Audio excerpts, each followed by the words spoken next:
Hello everyone, good morning সবাইকে। এদিকে আমি আঁকাতে বসে পড়েছি। যাকে আঁকাই সে আজকে আর কি আঁকতে এসেছিলো, আর তার সাথে সাথে আমিও কিছু কিছু প্র্যাকটিস করি। প্র্যাকটিস না মানে ও আঁকে, আমি কি করব বসে থেকে, সেই কারণে আমি নিজে আঁকি।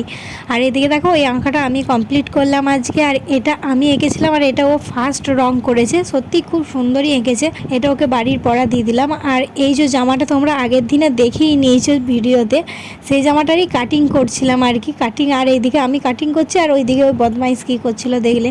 এইদিকে বৃষ্টি পড়ছে প্রচণ্ড। আমি চলে এসেছিলাম টেলারিং সেন্টারে, আজকে সানডে ছিল, ঠিক আছে। ব্লগটা অনেক দিন আগে গাড়ি আমি আজকে পোস্ট করছি। তারপরে বিকেলে একটু ঠান্ডা ওয়েদার দেখে ফুচকা খেতে চলে গেলাম। ফুচকা, আর এই ফুচকার কাকুটা তো সত্যিই খুব সুন্দর ফুচকা বানায়। আর দেখো ফুচকা খেয়ে আসার সময়তেই কি হবে না, এদিকে আমার সাইকেলের চেনটা কেটে পড়ে, পুরোটা কেটে পড়ে গেছে, তাই আবার বাগালাম। এদিকে জল হয়েছে বলে রাস্তাগুলো দেখতে পাচ্ছ কেমন হয়েছে।